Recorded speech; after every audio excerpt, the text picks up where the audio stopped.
Hey everybody, this is Tom from Rocket Restorations, and just had a well-deserved vacation with my kids. Took them on a Disney cruise down to Mexico. A lot of fun, but it's time to get back to work. So what we're doing today is we're gonna finish putting this motor apart, and by today I mean this week. The motor's still stuck. Jamie's supposed to come in on Thursday, I believe. Today is Tuesday, but just kind of wanted to show you we're starting to do some component restoration on the car, and just kind of wanted to show you some of the stuff we're finding and some of the decisions we have to make when we start doing this kind of thing. So I've been starting to go through parts here, and basically what we're doing is we're trying to figure out whether we can use this stuff or not. So here's the original alternator bracket. I would love to use it, but it is just pitted to death. And we actually have a lot of these, so we're just gonna put another original one on. Again, the pulleys. We're hoping to save at least the top pulley, but I mean, look at all the pitting on here. It's really, really bad. So we're just gonna replace that. And then here's the end rail. So this one was actually put on, one of these is put on backwards. This was top, but you can see how pitted that is.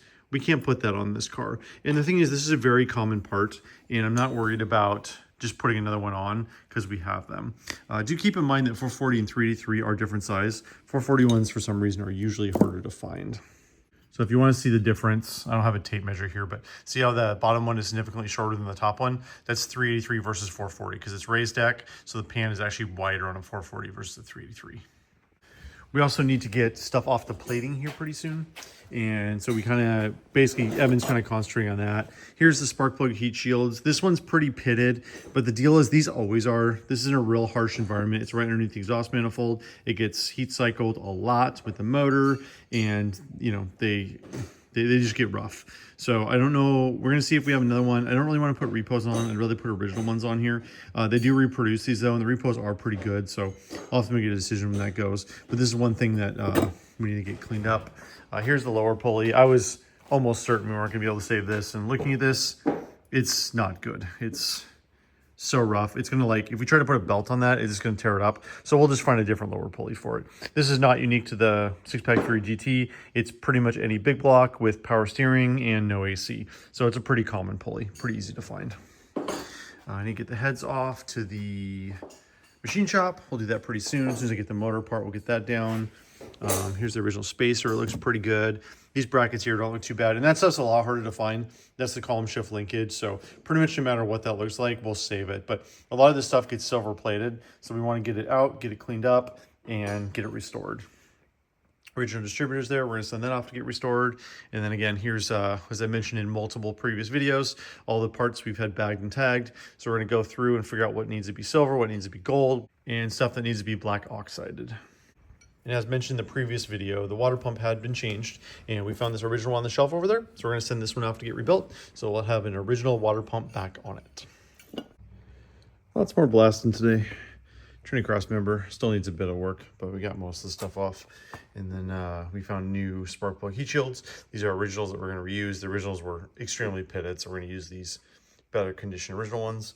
And then that's the, it's called the, I always call it the A bracket. That's what Hoffman's Winter Circle sells the reproductions as. But this is the original one. It's the one that mounts on the front of the alternator bolt and holds the heater hoses going over the front of the motor. Just thought some of you might want to see what our sandblasting rig looks like. So this is from Sandblast. They're a good company out of the Midwest. I bought this one used off Craigslist. I think it was like 500 bucks or something like that. New ones are like 1,000, 1,500 bucks. But we kind of have our own custom setup here. We have big LED lights. Just keep in mind, anything inside a blast cabinet is not going to last very long. There's the water pump housing that Evan's been working on blasting. And then we have a nozzle right there and gloves that go in. It smells kind of funky in here. You don't want to smell the sandy air. And then we have a glass window here that has to get replaced a lot. And then it has rip-offs on the inside. So you just tear them off pretty often because the screen gets pretty bad pretty quickly. And then you can see the light in there. It doesn't really pick up on, it's better than what it looks on camera. It doesn't want to go through this plastic shield here. And then we just have a dust cabinet. So it pulls the air through the hose down here, down to there, into the cabinet, which has like giant bags up and down. There's like 4 bags. It pulls the air through, and then it exhausts out the door right there. And then we have a foot pedal. So I've had these before where you have a finger trigger, and it is brutal. Like brutal. If you're just sitting there all day with the trigger holding it down like that, it's just your finger cramps, it takes forever. This one's way easier. It's just a foot pedal. You push down on him and push down the pedal, and then it goes all day long. We have a pretty good compressor. We used to have one that was a bit smaller. You need a pretty good size air compressor to run this. This is a 2-cylinder head, 2-stage system, and it's 100% duty cycle. Keep in mind, even with 100% duty cycle, it's gonna run a long time. So this thing runs for like 3 or 4 minutes to fill it up every time. If you have a smaller one, it's gonna run all the time. But if you don't have a 100% duty cycle compressor, make sure you let it cycle all the way through and let it cool down between times where you're running it. The sandblast cabinet can take a lot. So basically what we usually do is we sandblast for 2-3 minutes, let the compressor go, and then we usually have just other stuff we're doing, like organized parts, go through it, let the compressor catch up, and then go. Especially on warm days, they can tend to overheat a little bit.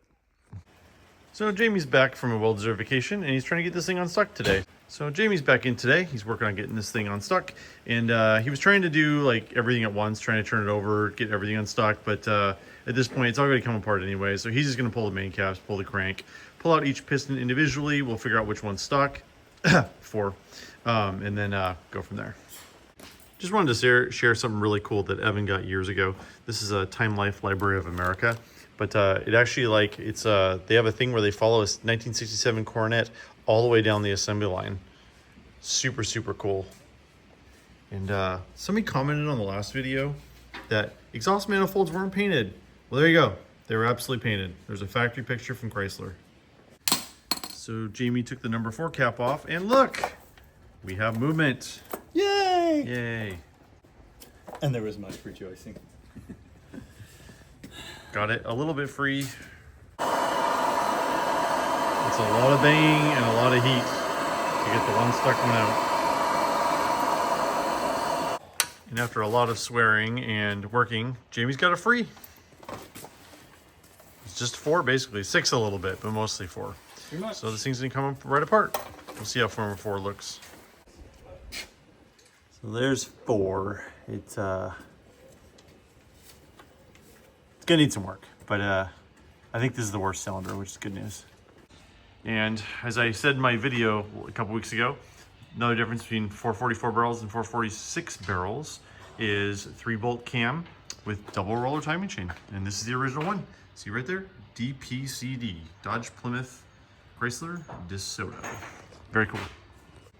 And also, of course, 3-bolt cam. Every other motor, Hemi got 3-bolt and 446 Pro got 3-bolt. Everything else is 1-bolt. So there's been a lot of debate on this motor, whether it's original or the bottom end's been apart. And there you go, 8 of 69 lower bearing. That is absolutely original. Very happy about that. That means the bottom end hasn't been touched. And today, after we finally got the motor all apart, Jamie did a good job with that, dropping it off at the machine shop today. And a lot of people ask us, which machine shop do we use? We use Johnson Machine in Olympia, Washington. I think it's technically Tumwater, but there's their phone number if you want to help them out. They do great work for us. They don't do complete engine builds for us, and not because they're not good at it. They're excellent. It's just a very long wait to get in. And we have a Jamie to do our engine builds, so that's what we do. So one thing we're trying to do on this is get all the component restoration out so we can get it all back in time for this thing to be done in November. So Evan is currently taking out the headlight motor. We got the master cylinder off earlier. Next we need the booster off. Fortunately it has to go off underneath the dash, and then get the wiper motor off. We'll send those off to the vendors we use for that stuff and get them all restored. And I've definitely seen worse before, but it's been a while. Can you read the part number? Would you focus? 3431210 and 2939 is the day code. Perfect for the car. I mean, it's the original wiper motor, but yeah, it's nice to confirm. Okay, so this has been on the lift for like a month, and honestly, I need the lift back, so we gotta move it next door. So, and it barely rolls. So what we're gonna do is Evan's going to go ahead and gut the brakes here, and then we also have to send the power steering box out, but we need it to steer, because I'm hoping to get it to the frame guy. We're going to Spring Fling next week, and well, gonna be gone for a week. So need this off, and then we're gonna take the steering box off, and then put a core in to get it rebuilt at front field. But 30 seconds of rambling later, these brakes have never been off. You never see these. So from the factory, they put that clip in there so the drum wouldn't fall off going down the assembly line. This still has the factory clip on it. These brakes have never been off. So those of you calling this 136,000 miles, that Also of note, a lot of people see 11-inch drums, but in 70, they went to the finned front drums, which is kind of ironic because they basically got rid of them by 73. All these were disc brakes, but they do help with the cooling, you know, and the fins really help it cool off. It's truly amazing, even how much we worked on this thing, how much more stuff keeps on falling off of it. I think those are mud daubers. They are. Nice. Pushing this thing around has been a challenge. I thought with the engine out it would be easier, and it is not easier.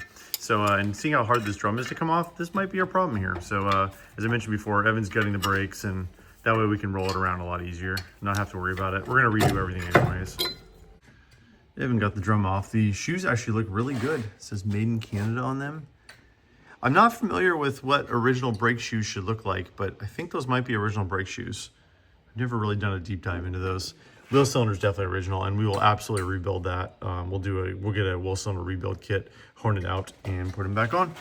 Probably needs all new seals and everything. I don't really see anything scary in here. Just a bunch of rust buildup on the shoes. This side looks about the same markings on the shoes, same original wheel cylinder. Very neat. Well, I think that about wraps up this video. Made a little bit of progress this week. Got a bunch of stuff off for component restoration. We put a new box in just for temporary so it steers. Evan did a bunch of demousing and vacuuming here, and the blocks off of the machine shop. So again, this isn't like a huge update on this video, but I hadn't done one in a couple weeks. Just want to keep everybody appraised of what's going on, basically. Talked to my frame guy. He's hoping we're heading out tomorrow to go to Spring Fling, the Mopar show down in California in Van Nuys. I'll have some videos from that road trip.